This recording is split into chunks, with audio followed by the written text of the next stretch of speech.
Good afternoon all of you. मैं Rajbir sir एक बार फिर से आप सभी का अपने चैनल फ्यूचर क्लासेस में बहुत बहुत स्वागत करता हूँ। Today we are going to find dimension formula of any physical quantity. किसी भी फिजिकल क्वांटिटी का हम लोग डायमेंशन कैसे फाइंड आउट करें, क्योंकि बहुत से हमारे स्टूडेंट हैं जिनको प्रॉब्लम आती है डायमेंशन को फाइंड आउट करने में। ठीक है, तो आज के बाद आपको कोई प्रॉब्लम नहीं आएगी। ठीक, एक्चुअली होता क्या है कि हमको प्रॉब्लम क्यों आती है, ठीक है, क्यों प्रॉब्लम आती है? प्रॉब्लम इसलिए आती है क्योंकि आपको जो बेसिक फार्मूला है वो लर्न नहीं है। तो सबसे पहले आपको काम करना है कि जो बेसिक फार्मूला है उनको लर्न करना है। ठीक है, बेसिक फार्मूला जैसे कि आपका एरिया क्या है, आपका वेलोसिटी क्या है, आपकी स्पीड क्या है, आपका एक्सीलरेशन क्या है। तो ये छोटे छोटे फार्मूला है, इनको अगर आप लर्न नहीं करोगे तो आप कभी भी डायमेंशन नहीं फाइंड आउट कर पाओगे। फोर्स का फार्मूला क्या है आपका, है आपका डेंसिटी का फार्मूला क्या है। तो ये सारे बेसिक फार्मूला आप लर्न कर डालो और देन फिर आप लोग डायमेंशन फाइंड आउट करेंगे। तो I can say you will not face any problem, कोई भी आपको प्रॉब्लम नहीं आने वाली है। ठीक है, तो सबसे पहले हम लोग डायमेंशन को फाइंड आउट करने के लिए आपको इतनी चीज़ों की डायमेंशन पता होनी चाहिए। अब वो तो आसान है भाई, लेंथ है तो उसकी डायमेंशन हमारी एल होती है, लेंथ एल, सही है बिल्कुल, लेंथ के लिए एल। ठीक, अब लेंथ में आपकी देखो, चाहे आपकी डिस्टेंस हो, चाहे आपकी हाइट हो, चाहे आपकी विड्थ हो, ये सब क्या है? तो लेंथ है। तो सबके लिए डायमेंशन क्या आएगी? एल। ठीक भाई, अगर आपकी लेंथ सही है, विड्थ, हाइट सब किस में आ जाएंगी? सबकी डायमेंशन एल ही होगी। ठीक, चलिए मास, मास के लिए कैपिटल एम, ध्यान रखना कैपिटल एम आएगा। टाइम टी, ठीक, कौन नहीं जानता। करंट का ए, यानी समझने के लिए आप एम्पियर कह सकते हो। ठीक, टेम्परेचर के लिए कैपिटल के। ठीक, तो ये कितनी है? 5 फिजिकल क्वांटिटी है जो कि बेसिक क्वांटिटी है हमारी। इनकी हमें डायमेंशन पता होनी चाहिए, वो सब लोग जानते भी होंगे। ठीक है, आगे बढ़ते हैं।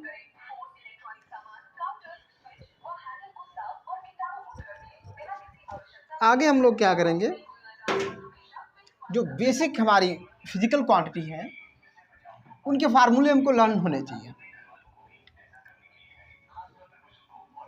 तो कुछ फार्मूले मैं आपको बता दे रहा हूँ, बाकी हमारी जो फर्स्ट ईयर की बुक है 11th क्लास की, उसमें सब फार्मूले दिए गए हैं, तो आप वहाँ से लर्न करें। ठीक है, तो सबसे पहले आपको फार्मूला पता होना चाहिए। देखो, एक चीज़ है डिस्टेंस और दूसरा हमारा डिस्प्लेसमेंट। सारे बच्चे जानते हैं कि नहीं? डिफरेंस कुछ बच्चे नहीं जान पाते हैं। डिस्टेंस आपकी किसी भी पथ की लंबाई, कोई मूविंग ऑब्जेक्ट है जो मूव कर रही है, मान लो कि यहाँ से यहाँ तक उसने मूव किया, एक पॉइंट ए से पॉइंट बी तक किसी भी रास्ते के थ्रू किया है, चाहे डायरेक्ट भी कर सकती है, ऐसी कोई बात नहीं है, ऐसे भी। तो जो पथ की लंबाई है उसी को हम डिस्टेंस कहते हैं। तो क्या हम कहेंगे? द लेंथ ऑफ पथ covered by a moving object. उसने जो भी पथ कवर किया है, उसने जो पथ किया कवर किया, उसकी लेंथ नाप लो, भाई डिस्टेंस होगी। ठीक है, अरे इतना सब जानते हैं। डिस्प्लेसमेंट क्या होता है? डिस्प्लेसमेंट डिपेंड करता है इनिशियल और फाइनल पोजीशन पर। इनिशियल कंडीशन क्या है, लास्ट वाली कंडीशन क्या है, पोजीशन क्या है, पोजीशन पहले कहाँ पर थी और अब कहाँ पर है, उनके बीच की डिस्टेंस चेक कर लो, वही हमारी क्या है? डिस्प्लेसमेंट। ठीक है, जैसे कोई चीज़ यहाँ से चली और फिर यहीं पे आ गई, डिस्प्लेसमेंट जीरो हो जाएगा, क्योंकि पहली पोजीशन और लास्ट पोजीशन में के बीच की कोई डिस्टेंस बची, और जहाँ से वहीं पे आ गए हो तो उनके बीच में डिस्टेंस कहाँ से बची होगी? जीरो हो गई ना डिस्टेंस। तो ऐसे में हमारा डायमेंशन, सॉरी, डिस्प्लेसमेंट क्या होगा? जीरो होगा। लेकिन डिस्टेंस जीरो नहीं होगी, क्या होगा? Zero displacement. ठीक, तो यहाँ से यहाँ पर गए तो ये हमारी प्रारंभिक स्थिति, अंतिम स्थिति, इसके बीच की जो डिस्टेंस है उसी को हम बोलेंगे डिस्प्लेसमेंट। ठीक, यहाँ पर वही डिस्टेंस है, वही डिस्प्लेसमेंट है। ठीक, अगर यहाँ से चली और फिर यहीं पे आ गई तो डिस्प्लेसमेंट क्या हो जाएगा? जीरो। और डिस्प्लेसमेंट में हमेशा एक डायरेक्शन होती है, इधर से इधर होगी या फिर इधर से इधर। ठीक, तो इसलिए डिस्प्लेसमेंट कैसा है? वेक्टर क्वांटिटी है। वेक्टर क्वांटिटी क्या होती है ये तो जानते होंगे आप लोग। ऐसी हमारी क्वांटिटी जिसमें मैग्नीट्यूड के साथ साथ डायरेक्शन की भी ज़रूरत पड़े।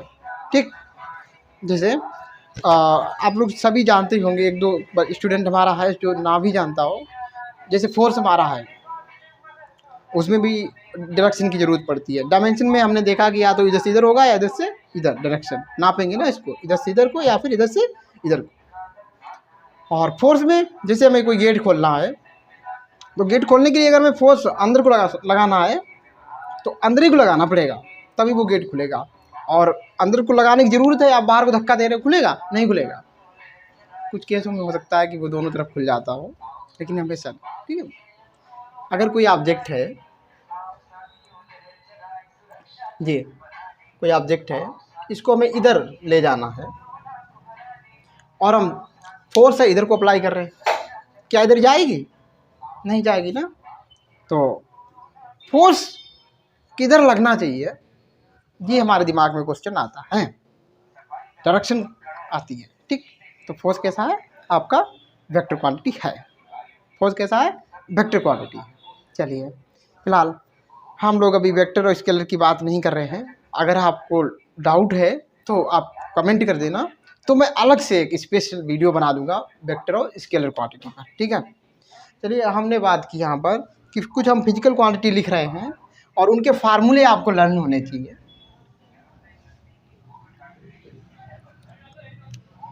यहाँ पर फिजिकल क्वांटिटी, जिसको हम भौतिक फार्मूला, भौतिक राशियाँ कहते हैं। ठीक है, वो सबसे पहले हमने यहाँ पे बात कर ली हमारा स्पीड। स्पीड क्या होती है? कोई भी मूविंग ऑब्जेक्ट है पर यूनिट टाइम में कितनी डिस्टेंस कवर करती है, तो डिस्टेंस अपॉन टाइम।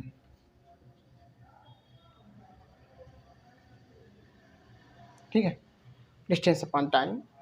और भैया हम लोग क्या करें, यहाँ पर यूनिट भी चाहो तो लिख सकते हो। चलिए, अभी आप सिर्फ ये करो, फार्मूला याद करो। ठीक है, यूनिट एक का निकालना बता देंगे तो सबका निकालते चले जाओगे। ठीक, जैसे डायमेंशन में भी है, डायमेंशन अगर शुरू से आप निकाल लेते हो, छोटी छोटी चीज़ों की डायमेंशन निकाल लेते हो, तो बड़ी चीज़ की अपने आप निकल आएगी। ऐसे ही यूनिट में होता है। मैं जब भी पढ़ाता हूँ तो बताता भी हूँ कि कैसे यूनिट को निकालना है। ठीक, तो उसके लिए भी यही ज़रूरी है कि सबसे पहले हमें जो बेसिक हमारी छोटी छोटी चीज़ें हैं उनकी यूनिट आनी चाहिए, तब हम बड़ी कोई हमारी क्वांटिटी है उसकी हम यूनिट निकाल पाएंगे। तो ये बहुत ज़रूरी है। तो आप ये काम ज़रूर करो कि पहले छोटी छोटी चीज़ों की आप यूनिट याद करो, उनकी डायमेंशन याद करो, उनका फार्मूला, डायमेंशन नहीं फार्मूला याद करो, उनकी यूनिट और उनका फार्मूला याद करिए। ठीक, स्पीड दूसरा हमने यहाँ पे लिख दिया क्या? वेलोसिटी। वेलोसिटी क्या होता है? Displacement upon time. तो बिल्कुल एक जैसे फार्मूले हैं, यहाँ पर डिस्टेंस, यहाँ डिस्प्लेसमेंट का डिफरेंस है, और इसलिए ये हमारी स्केलर क्वांटिटी है और ये हमारी वेक्टर क्वांटिटी है, क्योंकि यहाँ डिस्प्लेसमेंट आया हुआ है। ध्यान रखना, अगर हमारी गाड़ी 60 किलोमीटर पर आवर की स्पीड से चल रही है, किसी ने ये बताया, तो इसे कहेंगे स्पीड, क्योंकि उसने डायरेक्शन नहीं बताई है। अगर हम कह दें कि हमारी जो बाइक है वो 60 किलोमीटर पर क्या बोलेंगे, घंटा, आर 60 किलोमीटर पर आवर से साउथ डायरेक्शन जा रही है या नॉर्थ डायरेक्शन जा रही है, हमने डायरेक्शन बता दी, तो वही चीज़ क्या हो जाएगी, आपकी वेलोसिटी हो जाएगी। तो स्पीड के साथ अगर डायरेक्शन का भी जिक्र है तो वो हो जाएगी आपकी वेलोसिटी। जैसे वेलोसिटी ऑफ लाइट, तो ये वेलोसिटी क्यों होती है, इसमें डायरेक्शन होती है क्या? हाँ, लाइट जो है वो जो है हमेशा ऊपर से नीचे को फॉल करती है, तो उसकी एक डायरेक्शन है। जो हमारी सन की लाइट है ना, हम उसकी बात कर रहे हैं, तो इसलिए उसकी एक फिक्स डायरेक्शन रहती है, उसको हम वेलोसिटी बोलेंगे। ठीक, चलिए, इसके बाद हम लोग बात करें एक्सीलरेशन की। अरे भाई, यहाँ क्यों लगा दिया?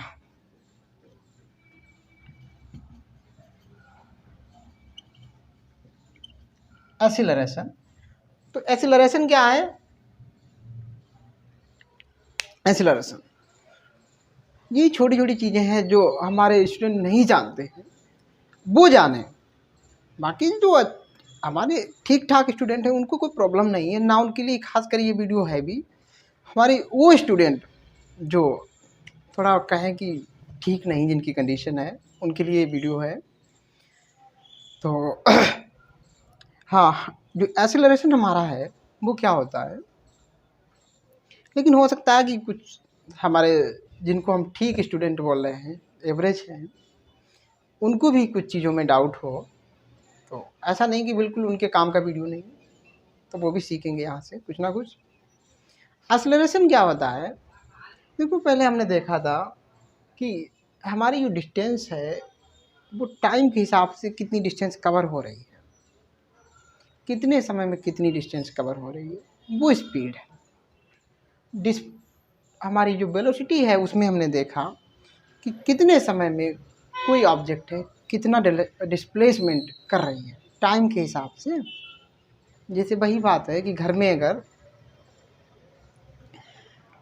हर महीने जो है जो पैसा आ रहा है, उसकी इनकम है 30,000 है,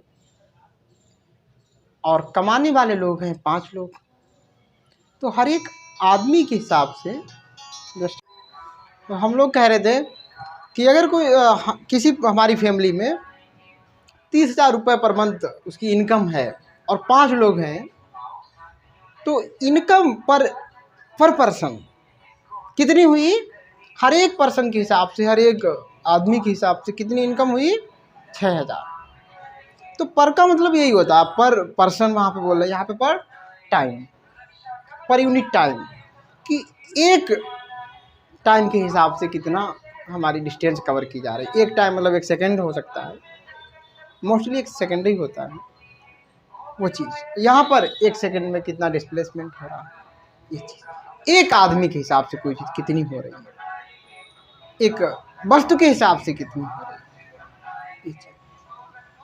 तो इसको हम लोग कहते हैं कि कोई चीज़ अगर टाइम है तो वो रेट बन जाती है। जैसे यहाँ पे डिस्टेंस कवर करने की रेट, डिस्प्लेसमेंट कवर करने की रेट, ये चीज़। चलिए फिलहाल हम लोग एक्सीलरेशन में बात कर रहे थे। तो एक्सीलरेशन क्या होता है, एक्सीलरेशन का जो फार्मूला है वो आपका होता है वेलोसिटी अपान, बल्कि चेंज इन वेलोसिटी लिखेंगे। क्या करेंगे, change in velocity upon time taken.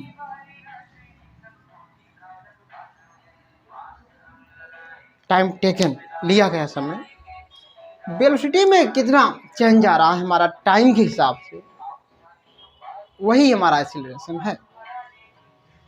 यानी पर यूनिट टाइम में हमारी कितनी वेलोसिटी चेंज हो रही है, उसी को हम एक्सीलरेशन कहते हैं। अगर हमारी जो इस वेलोसिटी है वो टाइम के साथ साथ बढ़ती चली जा रही है, वही हमारा क्या है, एक्सीलरेशन है।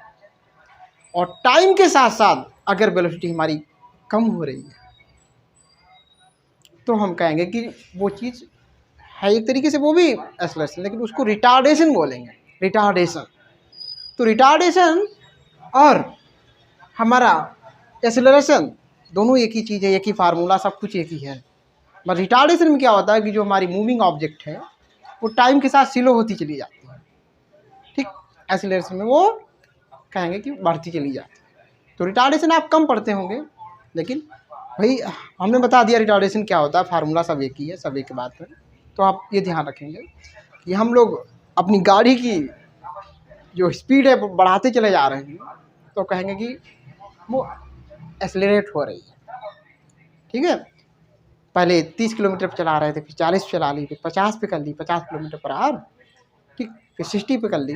तो हम टाइम के हिसाब से स्पीड को इंक्रीज कर रहे हैं, तो हम कहेंगे कि हमारी जो गाड़ी है वो एक्सेलरेट कर रही है, ठीक है। तो समझ गए एक्सेलरेशन, समझ के भाई, बिल्कुल एकदम से सीधी चीज़ है कि टाइम के साथ अगर हमारी वेलोसिटी बढ़ रही है तो वो एक्सेलरेशन है। कितने समय में कितना स्पीड बढ़ी या वेलोसिटी बढ़ी, कितने समय में कितनी वेलोसिटी बढ़ गई है, वही क्या है, एक्सेलरेशन।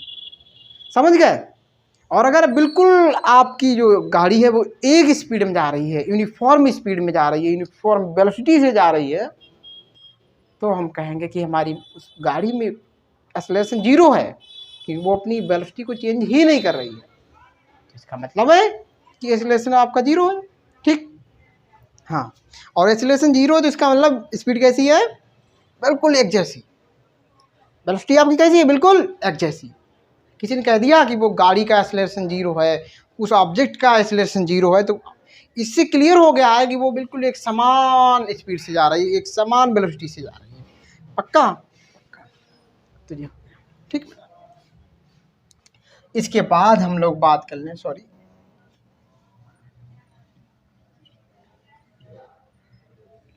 फोर्स। तो फोर्स क्या होता है? फोर्स हमारा होता है मास इनटू एक्सीलरेशन। ठीक है, मास इनटू एक्सीलरेशन। मास तो जानते हो। उसके बाद हम लोग बात करें, यहाँ पे एक चीज हम लोगों ने एरिया छोड़ दिया है, चलो एरिया लिख ले रहे हैं। एरिया क्या होगा? L into B, length into width.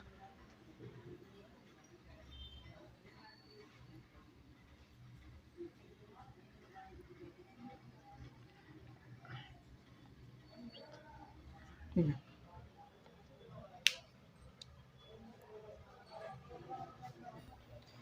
और तो एरिया आप समझ गए।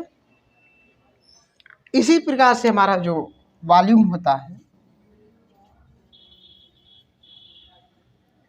L into B into H, लंबाई और आपकी लेंथ, विथ एंड हाइट, लंबाई चौड़ाई और ऊंचाई। ठीक है, वैसे वॉल्यूम की अच्छी वाली फीलिंग ये है, पहले एरिया करवा दूँ आपको फीलिंग। जैसे आप बोर्ड देख रहे हो, तो बोर्ड का सरफेस कितना है, सरफेस कितना है, इसमें कितनी जगह है, यही क्या है? एरिया है। निकालते कैसे? इसकी लेंथ देख लें, इसकी विड्थ या हाइट दोनों की मल्टीप्लाई कर दें, तो ये एरिया आ जाता पूरा एरिया। ठीक, ऊपर वाला सरफेस है, जगह। वॉल्यूम का मतलब होता है कि किसी चीज़ के अंदर कितनी जगह है। जैसे अगर हम एक गिलास की बात कर लें, गिलास में जो पानी डालोगे उसके वॉल्यूम के बराबर होगा। एक हम रूम की बात कर लें, तो रूम में जितनी एयर भरी हुई है, कितनी जगह में एयर भर सकती है, वही क्या है? वॉल्यूम है। ठीक, और वॉल्यूम उसी चीज़ में होगा जो कोई चीज़ होल्ड कर सके अपने अंदर। ठीक है, तो समझ गए। और ऐसी चीज़ जिसमें वॉल्यूम होता है उनको बोलते हैं 3 डायमेंशनल ऑब्जेक्ट। उनको क्या बोलेंगे? 3 डायमेंशनल ऑब्जेक्ट। ठीक, जिसमें वॉल्यूम होता है। इसमें वॉल्यूम नहीं है, ये 2 डायमेंशनल है, क्योंकि इसमें 2 डायमेंशनल मतलब 2 चीज़ें होंगी, लंबाई ऊंचाई हो सकता है, लंबाई चौड़ाई हो सकती है। ठीक है बेटा, अगर मोटाई है तो बहुत कम, किसके कंपेरिजन में? इसकी लंबाई और चौड़ाई के हिसाब से मोटाई बहुत कम है, तो उसे हम नेग्लेक्ट कर देते हैं, छोड़ देते हैं। समझे? बात क्लियर है? चलो भाई ठीक है। वॉल्यूम में हमने देख लिया कि तीनों चीज़ें होनी चाहिए, एक दूसरे की तुलना में कुछ ना कुछ होनी चाहिए। ठीक है, जैसे कमरा है, लंबाई होती, चौड़ाई ऊंचाई होती है, ऐसी चीज़ है। तो जिसमें भी कोई चीज़ होल्ड हो जाए, में रख जाए, अपनी जगह हो, ठीक है, वो हमारी सब 3 डायमेंशनल, उनमें वॉल्यूम होता है। पेपर है, ट्रायंगल आपका, स्क्वायर है आपका, ये सब कैसी? 2 डायमेंशनल। क्यूब आपका जानते हो, 3 डायमेंशनल। कोन आपका 3 डायमेंशनल। और कौन हो गया? सिलेंडर आपका है 3 डायमेंशनल। ठीक है, तो ये चीज़ें आप बेसिक जानकारी तो रखो भाई, यहाँ तक बात ठीक है। यहाँ पे यूनिट आप लिख लेते तो ज़्यादा अच्छा रहेगा भाई। आप जी डिस्टेंस की यूनिट क्या होती है? Metre unit. ठीक है, मीटर पर सेकेंड। मीटर पर सेकेंड को हम लोग ऐसे भी लिखते हैं, मीटर पर सेकेंड को मीटर पर सेकेंड पहले हमने लिख दिया, फिर इसको लिखोगे मीटर और सेकेंड इनवर्स। जिस चीज़ ऊपर आएगी -1 हो जाएगी पावर। तो छोटी छोटी चीज़ें हैं, लेकिन कभी कभी छोटी चीज़ों में हम गलती कर देते हैं ना।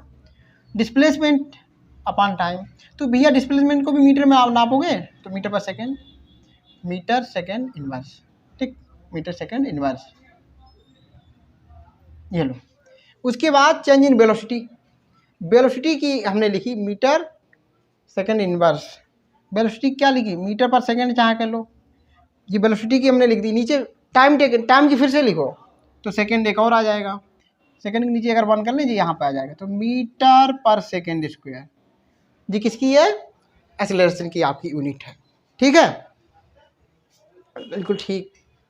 अच्छा, इसको अगर ऊपर लाओगे तो मीटर सेकेंड की पावर 2 हो जाएगी, ठीक।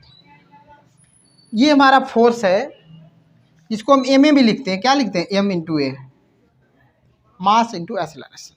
तो मास की लिख दो भाई, मास की क्या होगी केजी, और एक्सेलरेशन की मीटर पर सेकेंड स्क्वायर, मीटर पर सेकेंड स्क्वायर।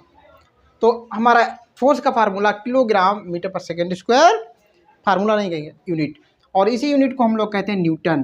तो फोर्स का यूनिट आप ध्यान रखें, न्यूटन भी होता है, केजी मीटर पर सेकेंड स्क्वायर, दोनों याद रखने हैं, नहीं तो बस न्यूटन याद कर लो बस, इसका कोई मतलब नहीं, ऐसा नहीं, दोनों का अपनी अपनी जगह पे बहुत ज़्यादा इंपॉर्टेंट है, दोनों लर्न करने हैं आपको पक्का, ठीक है। चलिए अब एरिया, भाई एरिया में क्या है, एल इंटू बी, तो एल लंबाई मीटर में नापेंगे, चौड़ाई भी तो मीटर में नापोगे तो मीटर स्क्वायर हो जाएगा, और यहाँ पर इसका वॉल्यूम का, इसे मीटर में नापोगे, इसे मीटर में, इसे भी मीटर में, तो मीटर क्यूब। तो ध्यान रखना, जब भी हमारा एरिया आएगा तो एरिया में स्क्वायर जरूर लगा होगा, चाहे मीटर स्क्वायर होगा, सेंटीमीटर स्क्वायर होगा, फीट स्क्वायर होगा, है, और भी कोई इंच स्क्वायर होगा, ठीक, स्क्वायर जरूर लगा होगा। इसमें वॉल्यूम में क्यूब जरूर लगा होगा आपका, चाहे मीटर क्यूब हो, सेंटीमीटर क्यूब हो, फुट क्यूब हो, इंच क्यूब हो, तो जो भी चीज़ है उसके ऊपर क्यूब जरूर लगा हो, ठीक है, ठीक। कभी कभी हमें मीटर सेंटीमीटर कुछ पता नहीं होता तो हम लिख देते हैं, एरिया के लिए लिख देंगे वर्ग इकाई, स्क्वायर यूनिट, और इसके लिए लिख देते हैं हमारा क्यूब यूनिट, या घन इकाई कहते हैं, घन इकाई, घन, क्यूब का मतलब घन होता है, तो घन इकाई लिखते हैं, ठीक है। यहाँ तक ठीक है भाई, यहाँ तक देख लो, कोई डाउट हो, डाउट हो तो कमेंट करना। आगे हम लोग कुछ एक दो और हमारी क्वांटिटी हैं उनकी बात करेंगे। यहाँ तक आपको ध्यान रखना चाहिए, फोर्स तक क्या हो गया हमारा, mass into acceleration, kilogram metre पर सेकेंड स्क्वायर, ये लास्ट क्वांटिटी हमारी है समझो। इसकी आगे मतलब इसकी आगे अब काम करेंगे तो इसकी ज़रूरत पड़ेगी, इसलिए मैंने इसको लास्ट बोला, बाकी नहीं, लास्ट नहीं है।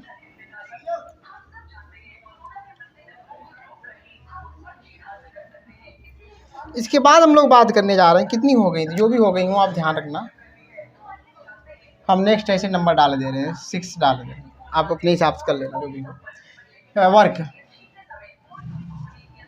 वर्क किसे कहते हैं,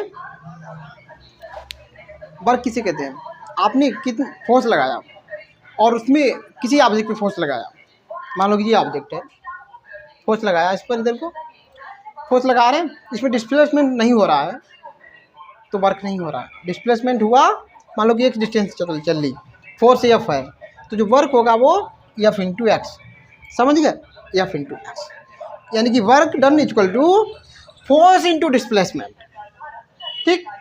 तो वर्क डन क्या होता है, फोर्स इंटू डिस्प्लेसमेंट, थोड़ा इधर लिख, फोर्स इंटू डिस्प्लेसमेंट, डी लिख लें या पूरा लिख दूँ, पूरा लिखता हूँ, ठीक है, फोर्स इंटू डिस्प्लेसमेंट,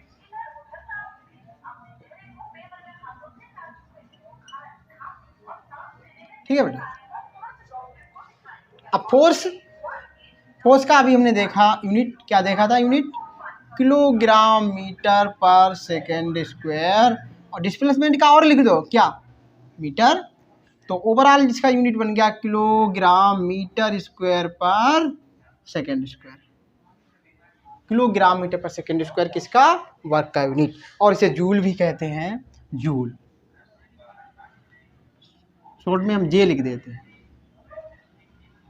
जी, जूल, स्पेलिंग समझ में आ रही है, जूल, ठीक, ये चीज़ है। अब इसके बाद हम लोग बात कर लें, वर्क समझ गए, तो वर्क के यूनिट किलोग्राम मीटर स्क्वायर पर सेकेंड स्क्वायर, इसी को हम जूल कहते हैं।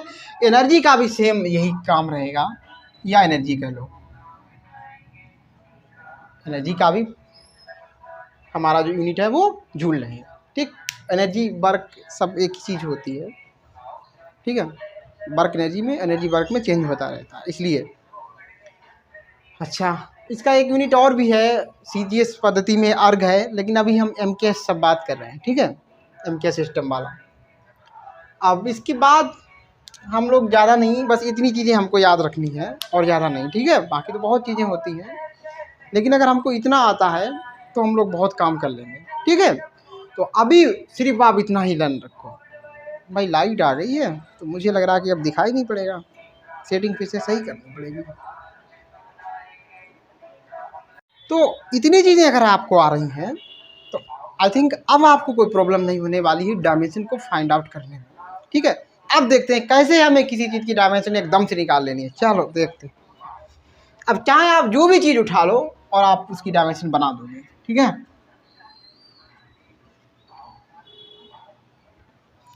कोई भी चीज़ हमने उठाई उसकी डायमेंशन, जैसे कि हमने वेलोसिटी ले ली। वेलोसिटी का फार्मूला पहले लिखा होना चाहिए आपके पास, या आपको याद होना चाहिए। क्या होता है वेलोसिटी का? क्या? Displacement upon time. Displacement upon time, time taken, time duration, जो भी है। डिस्प्लेसमेंट भाई एक लेंथ है, लंबाई है, तो आप एल लिखोगे, कैपिटल एल लिखोगे, क्योंकि डायमेंशन कैपिटल एल होती है, टाइम की कैपिटल टी होती है, तो ऊपर ले जाओगे तो ये हो जाएगा एल टी इनवर्स।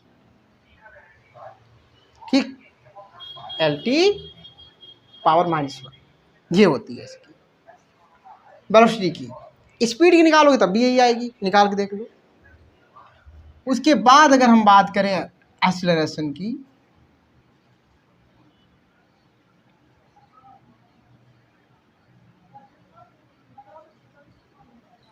तो हमारा क्या होता है, चेंज इन वेलोसिटी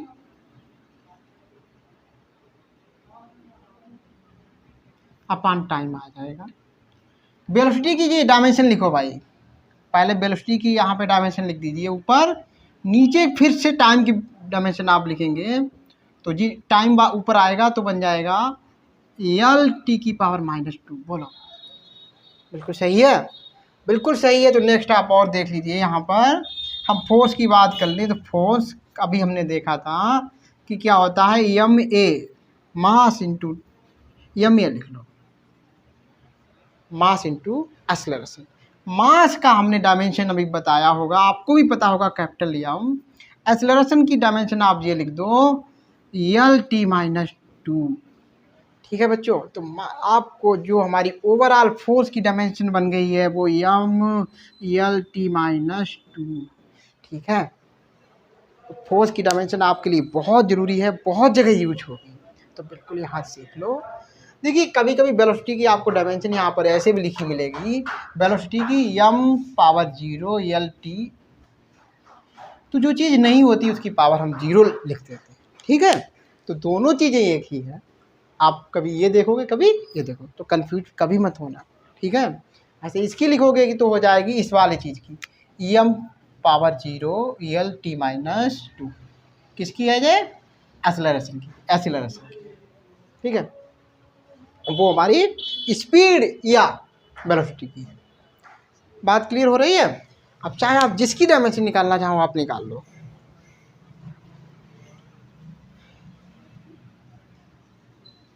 तक और एक दो चीज़ों की हम निकाल के दिखा दे रहे हैं, फिर अपने आप से निकालते रहना है।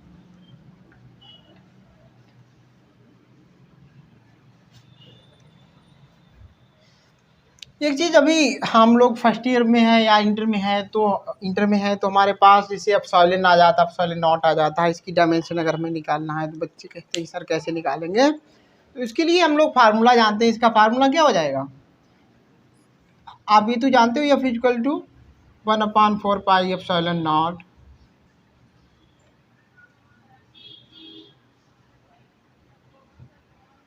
Q1 Q2 upon R square. यहाँ से एप्सिलॉन नॉट की वैल्यू निकाल लीजिएगा, तो एप्सिलॉन नॉट इक्वल टू हमारे पास आ जाता है 1/4 pi F Q1 Q2 R square आ जाता है आपके पास ये चीज़। ठीक है, अब इसका अगर हमें निकालना है डायमेंशन, तो डायमेंशन हम लोग निकाल लेंगे डायमेंशन। लेकिन वही चीज़ छोटी छोटी चीज़ें हैं, पहले उनका हमें सब कुछ पता होना चाहिए। जैसे चार्ज का हमें अब डायमेंशन पता होना चाहिए, तब हम जाके इसकी निकाल पाएंगे। तो चार्ज का जो हमारा डायमेंशन होता है, यहाँ पे लिखे दे दें, डायमेंशन ऑफ चार्ज।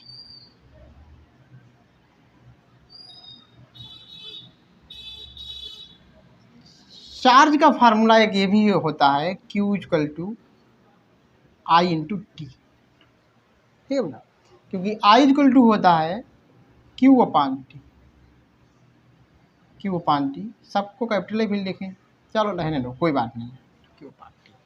तो बेटा Q निकालेंगे तो T को इधर भेज दो, Q इक्वल टू IT आ जाएगा। अरे ये तो सब जानते हैं। अब अगर हमें डायमेंशन निकालनी है, डायमेंशन ऑफ Q की डायमेंशन निकालनी है, तो क्या हो जाएगा, I की डायमेंशन, I की हमने बताई थी एम्पियर, दूसरी टाइम है तो उसकी तो भैया टी ही रहेगी, इस्तेमाल कर लो भाई। ठीक, तो क्योंकि जो डायमेंशन आई है वो हमारी 80 आ गई है। क्या आ गई, 80। इसको लिखने के तरीके और भी होते हैं, जैसे m की पावर हमने 0 लगा दी, l की पावर 0 लगा दी, 80, ऐसे भी लिख सकते हैं। ठीक, तरीके हैं लिखने के बस। तो चार्ज की अब हमें पता लग गई डायमेंशन क्या है। अब सारे नोट की डायमेंशन हमें चाहिए, तो पहले चार्ज की डायमेंशन लिखनी पड़ेगी। चार्ज की डायमेंशन हमने बता दी कि भाई 80 है। क्या है, 80। इस वाले चार्ज की 80, दूसरे वाले चार्ज की भी 80। बात समझ में आ रही है। नीचे फोर्स की डायमेंशन MLT-2 अभी हमने निकाली थी। अब याद आपको होगी तभी तो आप लिख पाओगे, और याद नहीं तो कैसे लिखोगे, तब तो आप कहोगे अरे ये तो बहुत बड़ा काम है।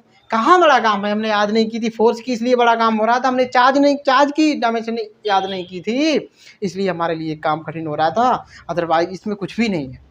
समझ गए। आई होप आप चीज़ें समझ रहे होगे, और बिल्कुल समझ रहे होगे। ये F की हमने लिख दी। उसके बाद डिस्टेंस है, डिस्टेंस यानी लेंथ होती है, और लेंथ की डायमेंशन कैपिटल L होती है, और L की पावर यहाँ पे 2 आ जाएगी क्योंकि डिस्टेंस की पावर 2 है। अब इसको जब सिंप्लीफाई करेंगे तो देखिए क्या बन जाती है हमारी डायमेंशन। एक पहले m को ऊपर ले जाइए, तो m इनवर्स a की पावर कितनी, a स्क्वायर। ठीक है, अच्छा, और यल हो गया, यल देखो यल ऊपर कहीं है, नहीं है, यल एक यहाँ पर एक यहाँ पर, यल की पावर 3 है, ऊपर जाएगी तो माइनस की 3 हो जाएगी। बोलो 3 हो जाएगी, माइनस की 3 हो जाएगी। टी यहाँ पर कितनी पावर है बेटा, प्लस का 2 है, और जी भी जाएगा ऊपर प्लस का 2, तो टी की पावर 4 हो जाएगी। समझ लो यहाँ तक, कोई भी दिक्कत हो तो ओवरऑल हमारी डायमेंशन आ जाएगी एप्सिलॉन नॉट की। ठीक है,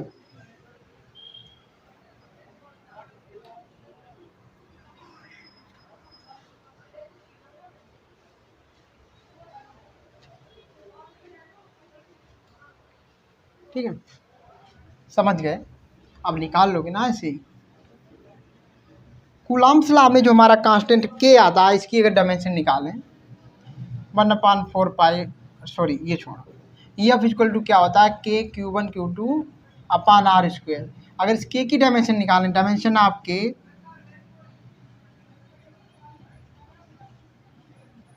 तो हमारी इसका फार्मूला पहले निकालो। फार्मूला हो जाएगा K इक्वल टू क्या हो जाएगा, F into R square upon में Q1 Q2। बोलो हो जाएगा कि नहीं हो जाएगा, ऐसी सब चीज़ें जानते होगे। अब डायमेंशन निकालो K की, डायमेंशन K की निकालनी है हमको। तो F की डायमेंशन MLT-2, ठीक है। डिस्टेंस जी R तो भैया डिस्टेंस है, इसकी लेंथ आती है हमेशा, ध्यान रखेंगे, क्योंकि वो लेंथ ही होती है। मैं शुरू में बोल दिया हूँ, चार्ज की हमारी 80 होती है और दूसरे चार्ज की भी 80 होगी। तो अभी जो आई थी उसका उल्टा है ये, तो हो जाएगा यहाँ पर यम तो यम ही रहेगा। यल ऊपर कितने हैं, एक जे है और एक जे, ML है ना, 2 हो गए, तो L स्क्वायर टी की पावर -2 जे है, और जी ऊपर आएगी, यहाँ प्लस है, ऊपर आगे माइनस, तो माइनस का 4, ए की पावर एक यहाँ एक यहाँ 2, ऊपर आकर के अरे भाई -2 हो जाएगा, और ये के की हमारी डायमेंशन निकल आई है। तो ऐसे ही आप अब किसी चीज़ की डायमेंशन निकालना और फिर मुझे बताना कि आपको कोई प्रॉब्लम आ रही है। बिल्कुल कोई प्रॉब्लम नहीं आएगी। पहले छोटी-छोटी चीज़ों की डायमेंशन भी याद होनी चाहिए, उसके बाद आपको कोई भी प्रॉब्लम नहीं आनी चाहिए, ठीक है? तो पहले छोटे से स्टार्टिंग करो, फिर बड़े पे आपको कोई दिक्कत know if you will not face any problem. पहले छोटी चीज़ों की डायमेंशन हमको लर्न करनी पड़ेगी, ठीक? और आई थिंक फार्मूले याद हैं क्या? डायमेंशन करने में क्या है? कुछ भी नहीं, फार्मूला पता होना चाहिए, ठीक? तो छोटी वाली की हम निकाल लेंगे, बड़ी की अपने आप निकल आएगी फिर। तो वीडियो कैसा लगा है? अगर वीडियो अच्छा लगा है तो please like and share among your friends. अपने दोस्तों को भी ज़रूर शेयर करें। हम लोग मिलेंगे एक ऐसे वीडियो में। Till then keep happy and bye.